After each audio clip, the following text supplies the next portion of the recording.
અરવલ્લીના માલપુર માર્કેટ યાર્ડના બે વ્યાપારીઓ પર ગત રોજ હુમલાની ઘટના બની હતી. દુકાનના પતરા પર શેડ પર પાણી ઢોળવા જેવી સામાન્ય બાબતે વ્યાપારી પર હુમલો કરવામાં આવ્યો હતો, જેમાં વ્યાપારીને લોખંડના સળિયા અને ગડદાપટ્ટુનો માર મારી જાનથી મારી નાખવાની ધમકી આપવામાં આવી હતી. ત્યારે 24 કલાકમાં જ બંને આરોપીઓને પોલીસે દબોચી લીધા હતા. અરવલ્લીના માલપુર માર્કેટ યાર્ડના બે વ્યાપારીઓ પર ગતરોજ હુમલાની ઘટના બની હતી. દુકાનના પતરાના શેડ પર પાણી ઢોળવા જેવી સામાન્ય બાબતે વ્યાપારી પર હુમલો કરવામાં આવ્યો હતો, જેમાં વ્યાપારીઓને લોખંડના સળિયા અને ગડદાપટ્ટુનો માર મારી જાનથી મારી નાખવાની ધમકી આપવામાં આવી હતી. ઘટના બાદ બંને આરોપીઓ ફરાર થયા હતા.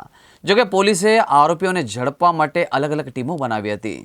24 કલાકમાં બંને આરોપીઓને દબોચી લેવામાં આવ્યા હતા. દિનેશ પગી અને ધર્મેન્દ્ર પગીને મહીસાગરના વીરપુરમાંથી દબોચી લેવામાં આવ્યા હતા. સમગ્ર ઘટનાના સીસીટીવી પણ સામે આવ્યા હતા. જોકે માલપુર માર્કેટ યાર્ડના વેપારીઓએ આ ઘટના બાદ માલપુર બજાર સજ્જડ બંધ રાખ્યું હતું.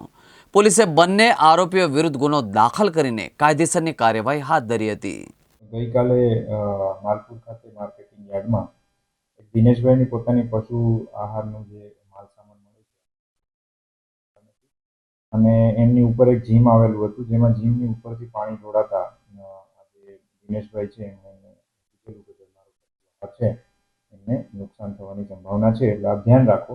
એ બાબતનું પેલું રાખી અને દિનેશભાઈ પગી અને ધર્મેન્દ્રભાઈ પગી બંને જણા ઉપર આરોપીઓ છે જેમાંથી આવી અને દિનેશભાઈને છે એને લોખંડની પાઇપથી અને ખુરશીથી મારે છે.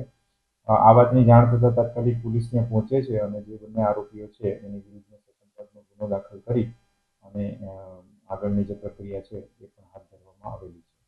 હાલમાં શાંતિ છે, કોઈ એટલો લો એન્ડ ઓર્ડર મોટો ઇસ્યુ પણ નથી.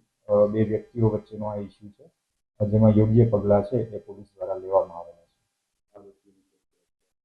આરોપી ઉપર અટકાયતી પગલાં લેવામાં